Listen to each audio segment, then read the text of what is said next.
We told you Dark Phoenix was going to come out eventually. Marvel TV Weekly starts now. You're tuned in to AfterBuzz TV, the ESPN of TV talk. Now, let the buzz begin. Oh, that's right. Let us tell you about our bad reputation. Welcome to Marvel TV Weekly.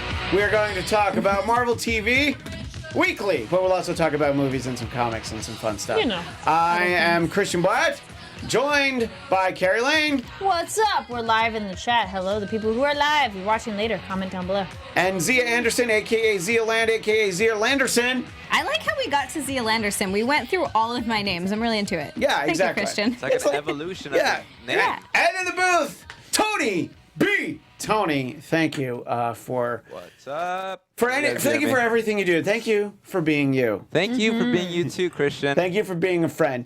Travel down the road and back again. So there's so much to talk about, and as I mentioned, the top right there before our little intro, there was a big, exciting trailer for Dark Phoenix that dropped, and it is indeed big. It is indeed exciting, and I'm all pumped up for the movie. I already was. And you can play it while we talk, Anthony, because I know that we're not allowed to just show these things.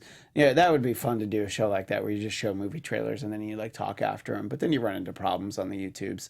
So I was super excited, and I'm like, oh man, it's coming out on February 14th. Well, that's Valentine's Day, and I think Deadpool, the Perfect first date Deadpool, movie. pretty sure that the first Deadpool came out on Valentine's Day. So I'm like, great, it's gonna be a great date movie. And it's out for 2 days, and then they're like, psych, it's coming out in June. Now, the sort of social media conventional wisdom on that is, oh, the movie must be really good if they're gonna wait until June. Actually, that's kind of what it means, because the big movies come out in June, and it is taking a spot that was originally held for Gambit. Ooh. With Channing Tatum. Now, sort of buried in the story, the Hollywood Reporter story that mentioned the June date for Dark Phoenix, is that we are still going to get this Gambit movie with Channing Tatum in 2020 now. He's still attached. They still want to make it. They don't seem any closer to actually having a script and going into production, and that's, I guess, because they're like, well, it's like almost 2 years away. But, you know, you need something to have. So I am really looking forward to the story, which by all indications is going to really be the last installment of this generation of X-Men movies. I'm counting both of them, you know, the original cast and then the first class cast, because, you know, Marvel's going to have Disney do probably a once-over, little refurbishment. And I don't think that we'll see any more of these. But it's a great story, and as I've said many times on this show, the Dark Phoenix saga, which originally appeared in Uncanny X-Men 129 to 137, is, to me, still the greatest comic book story ever told. They are going to tell it a little bit differently, and as you're looking right there, you saw it said February 14th, and they should put, like, quotes around it, February 14th. But in any case, it'll still come out, and it's still an exciting trailer, still worth talking about. Xia, you see that trailer, and you think what? I think I'm excited. I think that they've done a good enough job with the trailer, at least, that it looks very promising. I'm looking forward to it. I'm not thinking it's going to be a dumpster fire, so that's good.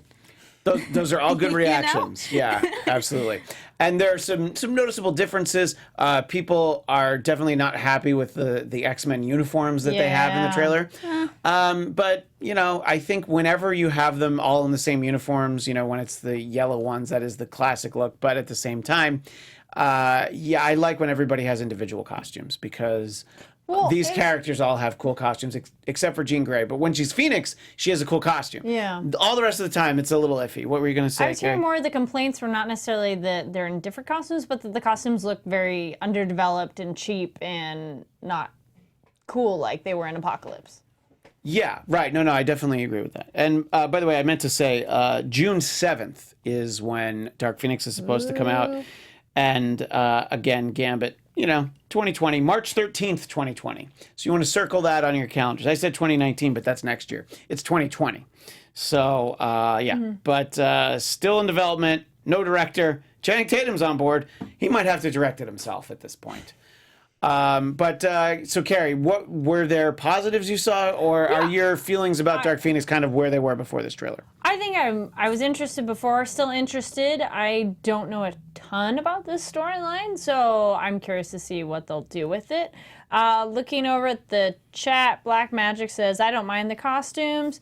Nicholas Stormy says, I'm super excited for Dark Phoenix, but I miss Famke Jensen.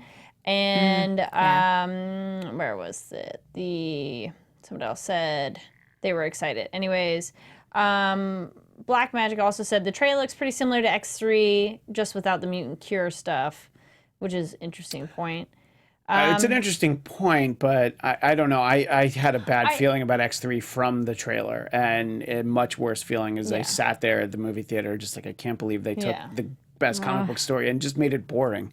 They just made it boring, and it looked like they didn't have anything for Jean to do there. And you know, I mean, Brett Ratner directed that movie, and I will always point out that in the moment that Bryan Singer decided to not direct X3 and to do Superman Returns, he successfully killed 2 movie franchises because that Superman movie was awful, and they didn't make one for a long time, and they put the X-Men movies on ice for a little while. It's like 2 birds with 1 stone. Yeah. 2 franchises with 1 director. Yeah, but now he doesn't get to direct anything, so there you go. Anyway, Speaking of killing, good question. Marilee Ortega in the chat says, I'm excited about Dark Phoenix, but how would it contradict from the Phoenix that we know from Famke Jensen dead? Dead? Well, I mean, if you look at... I see what she's saying. Well, if you look at Days of Future Past, Famke Janssen is not dead, but also this past timeline is somewhat divergent from the original X-Men like an movies. alternate universe? So that you kind of have to look at, even though there was Days of Future Past where we had the old cast, the original cast playing older versions of themselves, these movies don't necessarily run right up into the first X-Men movie from 2000. Like, I think things are a little bit different. Yeah. But I don't know. I mean, it's a good question. Also, just because, let's just say hypothetically, Sophie Turner's Jean Grey dies at the end of this movie, that doesn't mean that there aren't plenty of years for her to come back to life, die again, come back to life, and die again, because that's what Jean does. She dies a lot. So there would definitely be time for some version of Jean to be the Jean that you see in the first X-Men film. But it's an interesting point, you know. It's like, what if she does die in this? Well, I think she'll be all right. Anything else in the chat before we move on? Anything that jumps out at you? No, but something I had seen on Twitter, people were kind of like, so where'd Jubilee go? Because she was barely in the other one, and they're like, shouldn't she be part of this group of people? I mentioned this on the box office, and I was like, I hadn't really thought of it, but a few people are talking about that on Twitter. That doesn't mean she's not in the movie. True. You know, but I know what you're saying. I mean, and this movie is supposed to be set in the 90s, and that's in Jubilee's wheelhouse. You know, even though the character debuted in the late 80s, she's got a very 90s vibe. I like Jubilee. I think she's actually kind of a fun character. Now, she's basically Dazzler with a raincoat. But at the same time, I would like to see some of her, and maybe she is in this movie. If not, they probably just took into consideration the popularity. I got Jubilee. it. Yeah. I know how they can shoe in Jubilee. Okay. All right, Tell us. so the X-Men save the day. They get rid of Dark Phoenix and all that. They have a celebration, right? And she just shoots off her fireworks into the air, and that's all we see of Jubilee. Perfect, Tony. That's what she's That's what she's good for. Right? Like, she's a right. festival in But person. is she wearing her raincoat? Damn to be. right. Has Along to with be. the shades, like she has to be. Yeah, that's true. She does have to have the shades. Yeah, on. if All right. she's gonna show up at the end there. She's gonna have the whole getup. Yeah, All right. for sure. Well, then I guess that'll be enough. And chat, let us know if you think that's enough Jubilee or if you want confirmed more. by Tony B. Tony. But it is a good point because she was a part of the animated series, which is sort of like the benchmark for X-Men for a lot of people, and those are the characters that people tend to want to see, including Zia. It's like, yes. And Carrie. like, We've talked Yeah. about this before. And where's Bishop? You know? Yes. Yeah, I But- would like to see more Bishop. Yeah. Well, maybe Disney. Maybe Disney will have Bishop. Yeah. Speaking of Disney, we actually didn't mention this last week, but Disney's streaming service, which I believe is called Disney Play, is going to have they're being billed as limited series. So, but they're part of the Marvel Cinematic Universe, and they're going to have the stars associated with the characters, so it's very exciting. There will be 2 shows, at least right now they've announced 2. One, Loki, with Tom Hiddleston as Loki, and the other is Scarlet Witch with Elizabeth Olsen as Scarlet Witch. So I think these are sort of viewed more as like, okay, these are characters that are never going to get standalone movies, but let's give them sort of like official part of the universe miniseries. Kari, your thoughts on these 2 characters getting, not weekly series for 5 years, which is probably good, but what do you think about getting sort of an extended look at each of these characters? Loki's a strangely, very popular character, and I know people love him. I think he's fine. I don't hate him or I don't love him. I know people that feel the same way as you, even though the majority is like, oh my God, I love Loki. There are definitely people that are like, he's okay. He's fine. Yeah. Tom Hiddleston has done TV. He did Night Manager, which was Correct. like a limited With series. Hugh Laurie. So I can Dr. see him House. doing that. Yes. Sorry, It's a good series. Tom Hiddleston and Hugh Laurie, you got me like right there. It was on like a year and a half ago. Yeah. Where have you been? I did an Apparently after show watching here, too many too. other things. Yeah, that's true. Well, there is a lot out there. Yeah, so I could see, like, that's an actor that I'm like, oh yeah, he's done film, and he'd be okay to do it like a limited run series. And I think limited would be better, be like, all right, like a Netflix idea. Well, I like, can here's see- our package, we're just doing this, not fluff episodes. And you're also saying, like, here's your commitment. It's whatever it takes to Yes. film this limited series. You don't have to come back the next year. You can still pursue movie roles, all the other things that you Yeah. want to do. And you get to play this character that clearly seems like a lot of fun to play. Xia, what do you think about this choice of these 2 characters, Loki and Wanda Maximoff, the Scarlet Witch? I like that they did that. I like that they chose someone who's somewhat of a villain. I Yeah. guess, sort of, a little bit. Well, it comes and goes. He's always He's like like the a god of trickster. lies, Yeah. but there's neutral? There's Yeah. flashes of him sort of having better intentions, Yeah. trying to walk the right path. And then they also have Wanda, who's just fantastically powerful. So I like that those are the 2 characters that they chose. Important question though. Do you think we're going to get Elizabeth Olsen with the accent or without the accent? I hope with it. Oh, really? Because I hope without. Oh, you hope without Because it? with the accent, it's going to be hard for me to listen to it. I might select the ultimate. Remind me, what accent does she have or not? I am Scarlet Witch, and I am here to Russian. cast spells on all of you. Is it just me? Maybe it's just me because I just really enjoy the Russian More accent. subtle in the I mean, I'm definitely last exaggerating it because movie. it's fun. Well, no, the last movie she didn't have it. She didn't have it. Yeah, in Infinity War, So they were like, the Thanos snapped it away, and she just had an American accent. Yeah. Which I guess I was she gonna got say, from I talking to don't- Vision. I don't remember it being a problem. It was a little hard to listen to when we Okay. first met her. Sounded a little Yeah. too fake. Just a little, yeah. Okay. So maybe her forte is not the accents. Well, I or think the, that- the Russian anyway. Yeah, the Russo brothers saying, like, just lose the accent this time. That was a good choice. Black Magic agrees with you. Like, that accent. But I think it's great because, like I said, these are characters that we're not going to get backstory of. I would love it if the Scarlet Witch series also involved Vision, who I don't think will get a series of him either. Oh, yeah, no, But probably I like those 2 characters' interaction. There was a great Vision and Scarlet Witch miniseries in the 80s where they were married. They actually made a baby, believe it or not. She had twins, and then it all got retconned away. But in the course of the series, it was fun. So I don't know. I like to see her and Vision together. It was one of those things that maybe people didn't love in Infinity War, but I was just happy that they at least went there a little bit. Yeah, so I agree. I think it'll be cool to see them. To see both of those series, and even if it's. I don't know. I feel like Loki, if I just had to guess, maybe like a Loki on Earth series because Loki in Asgard is super expensive. I Well, was also, it'd be thinking that. funnier on Earth. Yeah. That's true. Yeah. All the antics he could get on. That's a good point. Him interacting Yeah. with humans, with human people. Yes. I could see that being awesome. Yeah, so, no real dates on that. No real launch date for the Disney streaming service, but... they are doing a pretty good job of generating the original content. I mean, Jon Favreau is supposed to direct a Star Wars series, and there's going to be these 2 series in there. So, You know, I'm in. If they just do like a Star Wars version of Swingers, I think that would be fun. That's what the next Han Solo movie should be. Is basically Han and Lando in Swingers. And I know these. Oh my God. Well, it's a great idea. That's a great idea. Okay, I was going to say, like, Tony, don't you dare say this is a great idea. I'm all for it. All right, I'm glad you're in favor of it.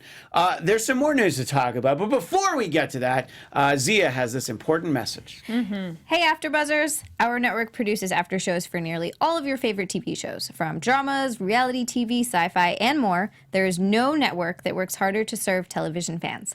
But we need your help. We're asking that you please subscribe to one or more of our YouTube channels.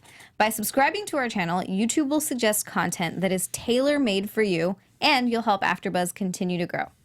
And if you're worried about pesky notifications, don't be, because they're optional.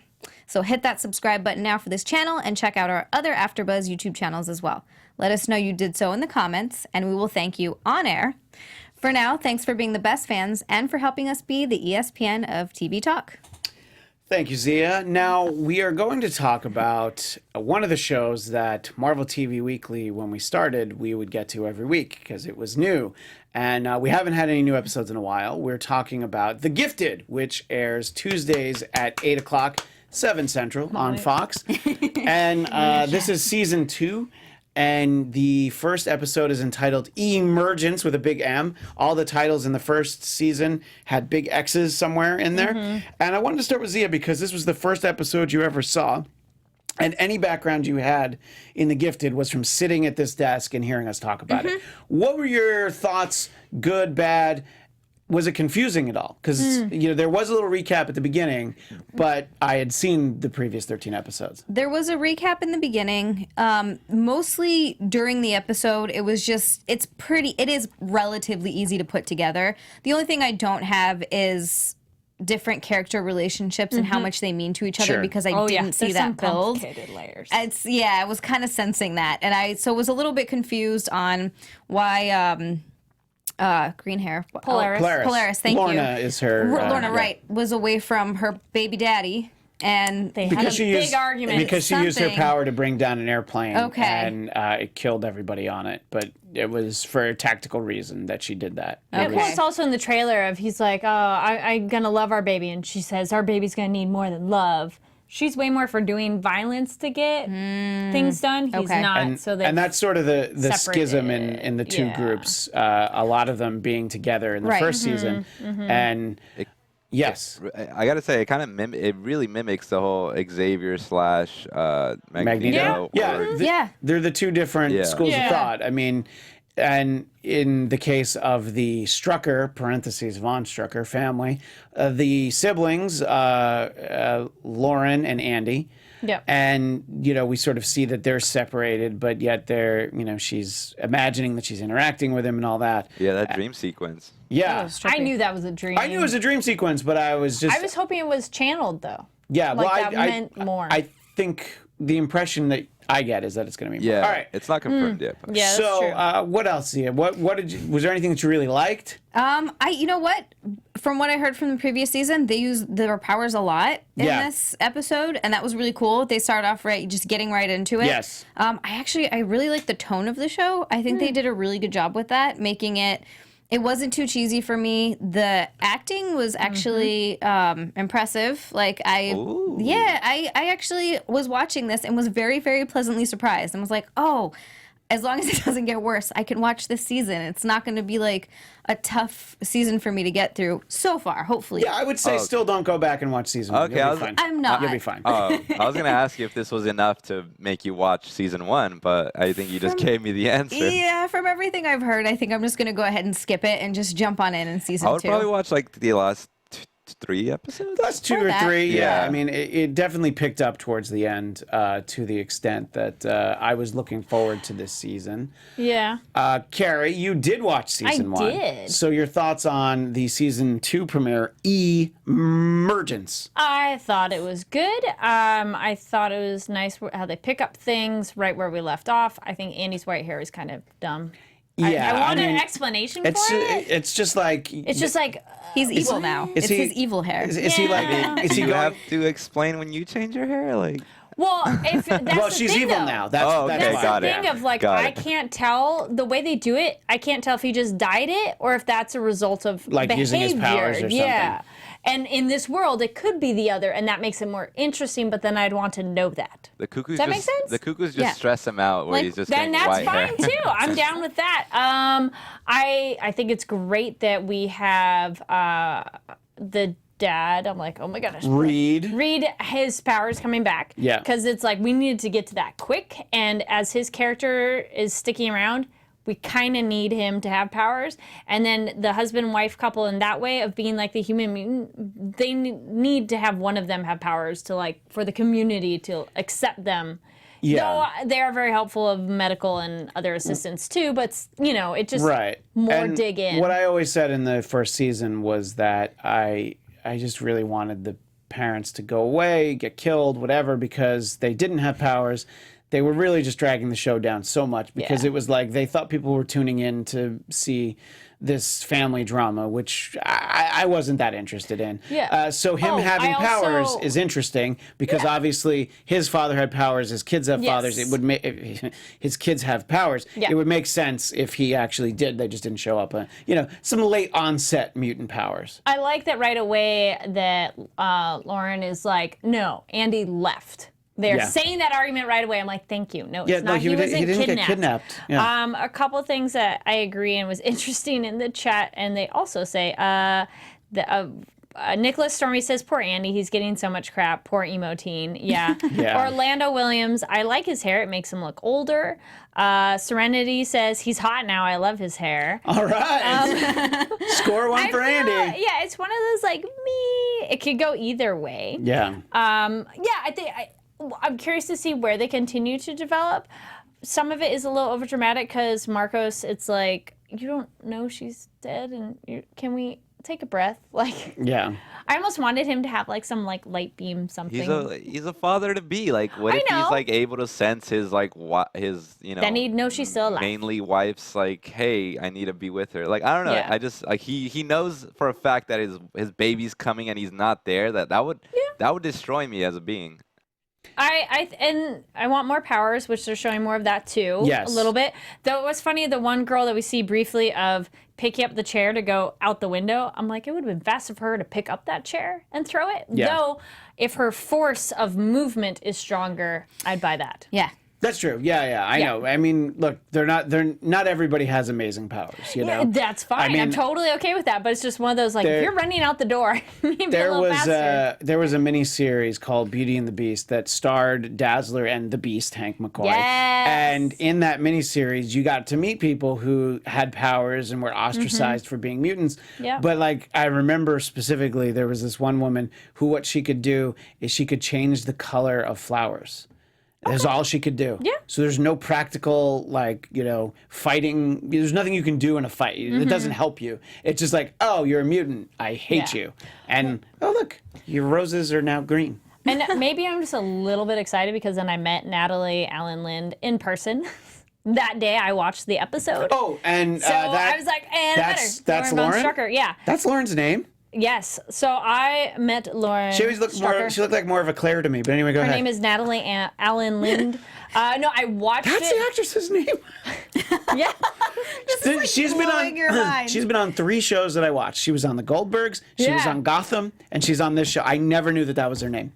But I like her. Well, so she's come very on the show nice. sometime. I watched it Friday morning, and then I went to Queen Mary Dark Harbor, and literally, no joke, we parked our car here. She and her sister were parked in this car, Sweet. and we didn't know. And then we get walking closer, and I'm looking over. I'm like, oh my gosh. That's her. And even the security guy, when we were getting ready to check in, he reacted. So we were just not like following her, but Yeah. kept running into her. And then finally I was like, all right, I swear I'm not following you, but can we get a picture? And then I told her about our show. So hopefully we can be like, hey, come in. Yeah. She That came would in be for so Gotham. cool. What's that? So she's been in here for For Gotham. Gotham? So she was look. on Gotham. So she's like, yeah, totally. So anyway, she was super nice, and I'll post pictures of it.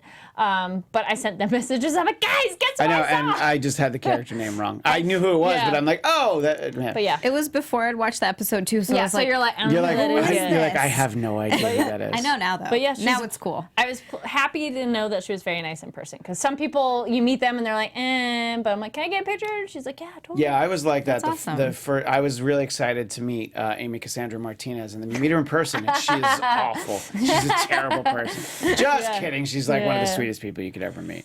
But it's true. When you meet like actors and that sort of thing, there's a moment where you're like, oh, okay, yeah. There are some people that. Yeah. Yeah. Yeah. Yeah. Yeah. Mm-hmm. Yeah, I was an intern at SNL. Will Ferrell, one of the nicest guys you ever meet, and then people nowhere near as famous as him. You're like, oh, interesting. You're like that. Okay. Anyway, story for another time. Side note on that too, like at Comic-Con when I ran into a couple Agents of S.H.I.E.L.D. actors, some of them are way more excited of like, oh yeah, of course, let's do a photo. Others are like, okay. Yeah, like again. I'll do my duty. Yeah. You know. So the interesting thing for me as we look forward to the rest of the season of The Gifted is the dealing with the inner circle of the Hellfire Club. I think that there's a lot to do there, and the Stepford Cuckoos were a great addition love them. to the season, the first season. Excuse me. And we have this Reva character who just basically has like a mass purge of people that are there in the beginning of the episode. Yeah. And none of them recognizable faces from the inner circle of the Hellfire Club, but from the comics, I mean. So it'll be interesting to see how that goes forward. There's obviously two very different schools of thought. And it was interesting to sort of see where they were at in terms of what they were going to do about Lorna when she was having difficulty with her pregnancy. I love that Andy was there to help her. Like, Andy, I like she's all, what are you gonna do about preeclampsia? I don't know. Just yeah, be like there. I'm gonna use my power. Like, yeah, exactly. Yeah. And Andy doesn't seem like the ideal, wet nurse or whatever or doula. But you know what? He gets an A+ for wanting to be a part, trying to be helpful. That's what he's doing there. So I think it's interesting, and Polaris is a character I like very much from the comics. And they're doing much better with her character. One of the reasons I dislike the show is because they weren't using her in the right way. I like where she's at right now. I think it's very interesting and good for her. She's a mama now, and we'll see where that goes.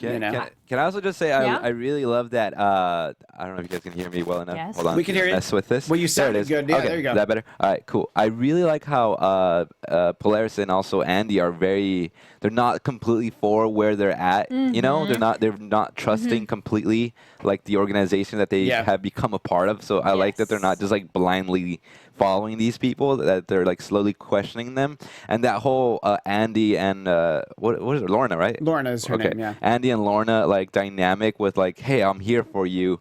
And I love it because it's like they still they have like that same clansmanship that's not fully there with the people that they are surrounded by, which is really interesting to see and a really cool dynamic that I would love to see grow. And you can tell that Lorna knows that she's there because they need her. Yeah. Like she mentions that if it's between her and the baby, they're going to choose her. Yeah. And so she's not complete. She knows like she's not using completely her naive. to some extent. Right. And yeah, they're basically there because they had a difference of opinion than the underground group and, the Von Strucker parents, the Strucker parents, whatever. And this sort of just seemed to be a better fit for them, but it's not an ideal fit. And I feel like we'll probably see that grow throughout the course of the season. In any case, I thought it was a good season premiere. I look forward to seeing more, especially knowing some of the fun things that are going to come in the weeks ahead. I know we're going to get to the Morlocks very soon, so I'm very excited about that. We'll explore the Morlocks a little bit once we get to that.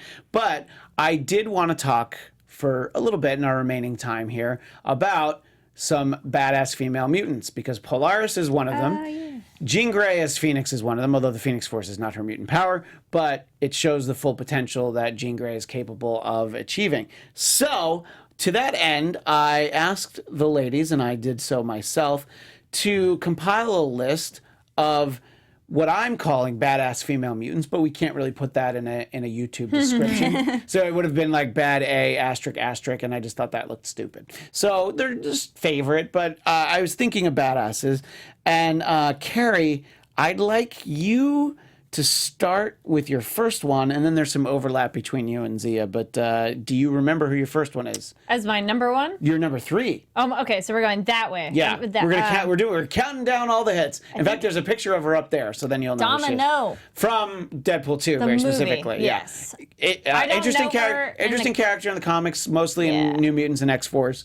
But this iteration of her, I think, was really well realized. Yeah, I thought she was such a fun and cool character because you don't know much about her, but you're instantly like, I want to know more because, okay, this is my superpower. And constantly being told, yeah, that's not really, but all the domino effects that happen with her are so cool. Yeah. You just go, man, I wish that could happen in my life. She just lets it go to chance and just has this no nonsense attitude and can hold her own against Deadpool, like screen time, which is a lot because he's very charismatic. And so I like that she's kind of the straight character to that, being a little more monotone, but still has a lot of life to her. She's very confident too. I love her confidence. She's just, that must come from just being really lucky and everything working out. And she's just like, yeah, I'm fine. Like, it's amazing. gonna work. They did a great job in Deadpool 2 of showing how her luck works. It's sort that of bus this, sequence, like going down the street. Oh, yeah.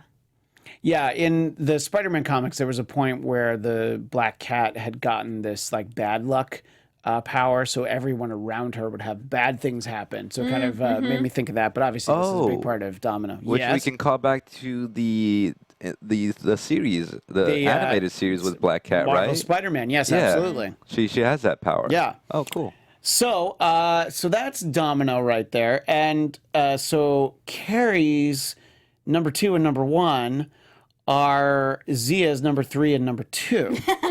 So I figured it was easy to have you both talk about it. So Xia, say why you chose Storm, and then I'll let Kari speak about it. I chose an image for Storm. That's my favorite Storm, the leather jacket mohawk Storm, which we saw in Apocalypse. That's a badass. This is badass Storm. Storm always had badass powers, but this is the point where she ends up being the leader of the Morlocks and then eventually leader of the X-Men at the same time. So this is the Storm that I personally like because she's fully embraces her darker side. So what do you think? What made you choose Storm, Xia? Well, Storm has always been one of my favorites. I think I might have said it on this show before, but when I was a kid growing up, I used to play with my cousins and, imagination, and I would always want to be Storm, and I would try to roll my eyes into the back of my head and do that whole thing. And you would control the weather, and it was awesome. Yeah, I just thought it was, come on, controlling the weather, that's so freaking cool. And I have a tendency, because I know Thor is another one of my favorites, I love that sort of theatrical, like, not of this earth way that they speak. I personally just think that's really fun and really funny. And she's just so strong. And also she's claustrophobic, and I'm claustrophobic as well. So just throwing that out there. There's a great Asgardian Storm story, I believe. I forget which part is the first, but there's a New Mutant Special Edition and X-Men Annual number 9, drawn by Art Adams, one of my favorite artists, and it's at a period of time when Storm doesn't have her powers, and Loki factors in and gives her basically Thor's powers, and it's pretty amazing. I think if that's what you like about her, this is a story that you'll very much enjoy. Oh, hey, all right. So we'll write it down. I know I have those. I would have to dig them out of a box, which is the toughest part of having that many comic books. I have Marvel Unlimited too, so if they're you there, probably find I them can there. get them, yeah. So in any case, Kari, what was it that appeals to you most about Storm? Well, I love the badassness of this time period, but I also like that she grows as a person and later has this kind of wisdom and this kind of calmness. She goes back to sort of the more classic look later after she gets her powers back, and it's a lot more like the goddess basically, which is when we first meet her. Yeah, and she just has that somewhere on presence. here. Oh, right here she is on my shirt. That's her. For those watching on YouTube. Then it's like she doesn't have to try so hard to be like, no, I'm so awesome. But it's like, no, really, she just knows and is the one who provides advice too and guidance for the group, which is kind of really nice and refreshing because sometimes X-Men can be a little more like, let's do this crazy thing, and she's like, all right, everybody, let's take a moment and think this out, or just provide that kind of I've been through so much wisdom, which I like too, because then she's that person you could look up to, and not just a fighter. Right. And she ends up being the leader of the X-Men at a time when she, again, does not have her powers. That's how good she is. It sort of takes the title away from Cyclops. That's how good she is. In any case, so then your number one, Kari, is Zia's number two. But Kari, go first and talk about what it is you like so much about Rogue. Yes, the love of Rogue character started with the cartoon because she was Which is so why, for those fun. watching on YouTube, Yes. that's the image we have. I loved her sassiness. I loved the wanting to really help the group, everything too, and like protect her friends as well. She's definitely the team player of, she cares about herself, but she wants to help everybody else too. And just such a likable, fun person. Like, she'd be fun to go hang out with, of just up for an adventure. As long as she keeps her gloves on. Yeah, And it was always kind of fun and steamy watching her and Gambit on the cartoon, too. And do you know that they're married now in the comics? I think we did cover that. We did on talk this, about it. yes. They were at Kitty and Colossus's wedding. Kitty and Colossus don't get married. And then Rogue and Gambit decided, like, well, we were going to probably do it soon anyway, so let's go ahead. We get everybody here. So, Xia, your choice of Rogue, what was that based on? What do you like the most about her? A lot of really similar reasons. She's very fun. She's very likable. She's very loyal. She is. She's always there for everybody else. And I know that there's one point in the cartoon where she almost gives up, or she not almost, but it would have been, oh gosh. Anyway, someone just taking her under his control. But she wanted to give up her powers, but then realized that she uses them to help people. Right. And so she decides to keep them, which is, really hard because she literally can't touch anyone. So I love that about her. And do you ever notice, I'm going to bring this up and I'm going to sound like such a creep. Oh, good. She has the most amazing butt in the cartoon. She has a phenomenal body. I would usually notice that, but I can't say I noticed hers in particular. But Well, her outfit is one of those, like, it's practical, but doesn't seem excessive. Because this is one where everything's actually covered. There's not some stupid peekaboo cutout spot. Right. And I always loved the jacket. Yeah. And something you were saying, it made me think of, I love the conflict she has of wanting to be so much a part of a group, but then literally cannot touch people. Yeah. So it's this interesting conflict that she has, and that was always fun to watch. the interesting thing about the character, too, is when she's originally introduced, she is a villain. She's part of the Brotherhood of Evil Mutants at one point. Mystique practically raises her as like an adopted daughter. So there's a great backstory, and there's at some point she just realizes like this isn't really the side of things I want to be on. So when she joins the X-Men, there's a lot of like, wait, her? And Wolverine in particular is like, I mean, if you guys are going to vouch for her, sure, but I don't know. I smell something. But so she is a great character. And then Xia, your number one is someone we were speaking about just a little while ago. I didn't even think about that. Well, obviously, when I chose her, I didn't We know hadn't about talked- that yet. yeah. Yeah. I love Scarlet Witch. She's just, she's so powerful. And she's part of the villains in X-Men #1 because Magneto and the Brotherhood of Evil Mutants. So you see her and Quicksilver.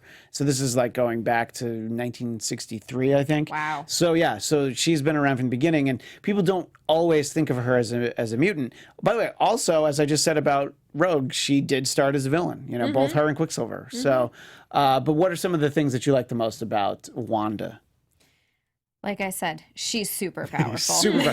No, it's crazy because like she does those hex powers, and it's sort of like a probability. It's kind of like what we were saying with Domino with like luck, and she just sort of changes probabilities, and just like good things can happen for her, bad things if you're on her bad side. Yeah. Well, like in House of M. Right. Oh my God. I love that storyline. She's so powerful. She changes reality, and nobody remembers except for Wolverine. It's a really cool one, but I haven't read like a lot of other things with her. I like Elizabeth Olsen's portrayal. I do of her. like, yeah. She does a really good job. I lean in on the accent, but I do like the way that she plays her. Especially like when we first meet her, and she's still not, really comfortable with her powers and all that. Yeah. Yeah. All right, so I don't want to run out of time, so I'm going to go through my list, and I realize, Anthony, that I didn't give you a picture for one of mine. It's not my first one, though. So my first one, try to look for it. that we're not there yet. We're going to get to the honorable mentions if time permits, but I know it's getting late. So I wanted to just get to the main one. So my number 3, there is a picture of her with a miniseries with Wolverine. There she is. It is Kitty Pryde, who you don't usually think of as badass, but in this series in particular, Kitty Pryde and Wolverine, she is, there's some mind control, and she learns all sorts of literal ninja skills and swordplay and whatnot. And she actually takes on Wolverine. That's how, and then she realized, he helps her sort of come out of it. But that training stays with her from that point onwards. So she's like this 15-year-old girl from the suburbs of Illinois. And then she also has basically I don't know, classically trained from some master sensei. And so she's a lot more badass than you would think for, the teenage girl with a pet dragon. And, they don't use, I don't know that they utilize sort of her ninja background in the present day stories, but she is currently a leader of one of the teams of X-Men. So clearly she has a lot of respect. That's why she's number 3 on this list. She's not if this was my favorite female mutant, she might be at number 1, but her badassedness isn't what you always think of when you see her. But my number 2 choice, it sure is Emma Frost, the White Queen, who factors in heavily into the Dark Phoenix saga in the comics, and not well represented on the screen in X-Men First Class. January Jones, nice work on Mad Men, but I just didn't feel it, and I was a little disappointed that was our kind of our one shot. She's an incredibly powerful mutant telepath. Rivals Professor Xavier. She runs a different school for gifted youngsters in Massachusetts. That team is called the Hellions because she's part of the Hellfire Club. And then, there's definitely later history. She ends up dating Cyclops one of the times that Jean is dead. Ew, yuck. Sorry. I think she's a badass, but Scott, come on. You can do better. So she's way up there, though, because she's powerful and she's nasty. And my number 1 was actually one of Xia's honorable mentions, which is Mystique. Oh, nice. Who I think they do a great job with her in the movies. I think I prefer the Jennifer Lawrence version because it's sort of a younger Mystique figuring it out. But I'm not going to knock the Rebecca Romijn (Stamos) when she did the first one. That version I think is great because she knows how to use her abilities to kind of get pretty much anything she wants. But I think that the backstory with the younger Jennifer Lawrence version, it's a little bit more compelling, but that's just a preference in character development. Did you like her in the cartoon where she has this outfit? Yeah, I love that outfit. That's a classic outfit. Yeah, and I do too. she there's a lot of efforts on behalf of the mutant race and some very questionable alliances. She is a great character. At some point, it's revealed that she's Nightcrawler's mother for no reason other than that they're both blue, I guess, is why they decided that. And I don't know, she's a great character. And personally, I am glad. That's one of the ones that I think Wolverine's a great example. There's a short list of characters that I think that the on-screen version really captures who they are and maybe even kind of advances it a little bit. So my honorable mentions include one of Xia's other honorable mention, Jean Grey. Now, to me, Jean Grey, when she's a badass, is when she's Dark Phoenix. And that starts with When She's Phoenix, which is the cover that I sent from Uncanny X-Men 101. That's like the moment when she becomes the good Phoenix. The Dark Phoenix, it is an appropriate name because she does some very dark things in that series. An entire planet doesn't exist anymore because of Jean Grey. Whoa. Because she was hungry. Whoops. Whoa. So, so that's how bad it gets. But I think they've had a lot of trouble figuring her out after Phoenix. But she's a beloved character. My other honorable mention is Psylocke, and it drives me crazy that they made her Asian for no reason other than the fact that Jim Lee wanted to draw her that way because her brother is Captain Britain. I've said that many times on the show. They could still be siblings. Yeah. Oh, no, they could be. But They could also be half siblings. But it's just not how she was introduced, is what I mean. It's interesting to change the race of the character. Yeah. So, but that version of her really uses sort of the psychic knives and stuff, and I have to say, it's a really cool look. You know. So, and she's definitely a badass. Olivia Munn, nice try. You know, she didn't really come off as quite as badass as she could have in X-Men Apocalypse. And I think they were a little too loyal to the costume. No, that stupid cutout was dumb. This is great and this sexy. is better. Why? Yeah, it looked a little cosplay-y in the movie. Yeah, literally, it's like, here's a great, easy example to me. And then finally, our other honorable mention, I wanted to let Kari talk about this before we wrap up. Yeah, America Chavez, who as soon as I looked it up, I'm like, oh, right, I've heard of this.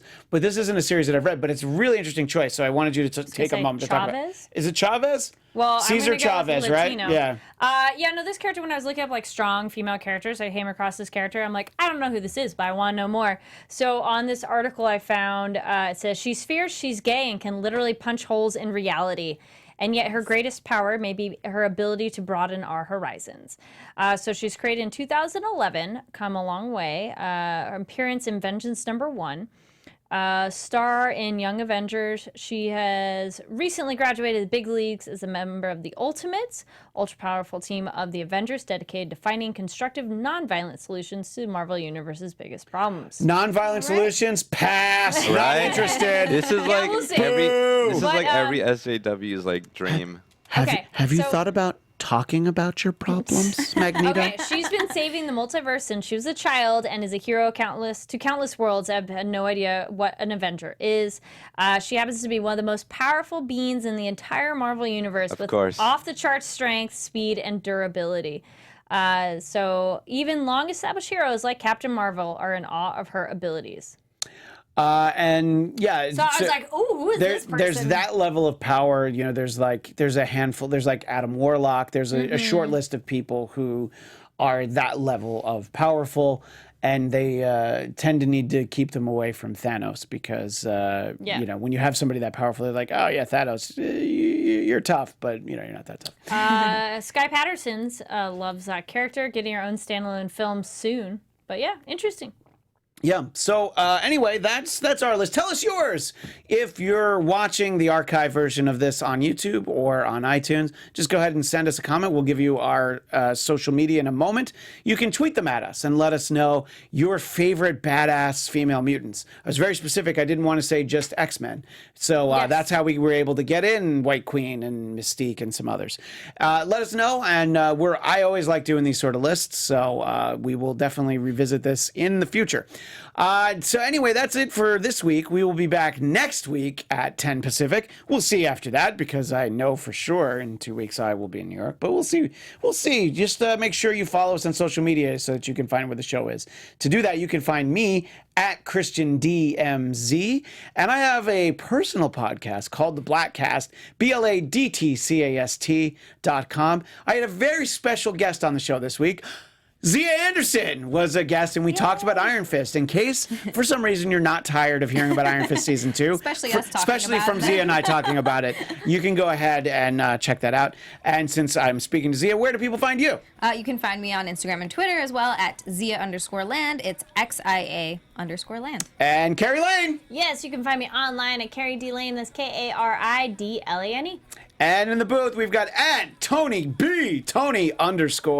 And you can follow him, and you should follow him. In any case, like I said, that's all we've got for tonight, but we will see you next Sunday. Thanks, everybody. Until then, Excelsior! Our founder, Kevin Undergaro, Phil Svitek, and me, Maria Menounos, would like to thank you for tuning in to AfterBuzz TV. Remember, we're not just the first, we're the biggest in the world, and we're the only destination for all your favorite TV shows. Whatever you crave, we've got it. So go to AfterBuzzTV.com and check out our lineup. Buzz you later. Views expressed herein are those of the hosts only and do not necessarily reflect the views of AfterBuzz TV or its owners or principals.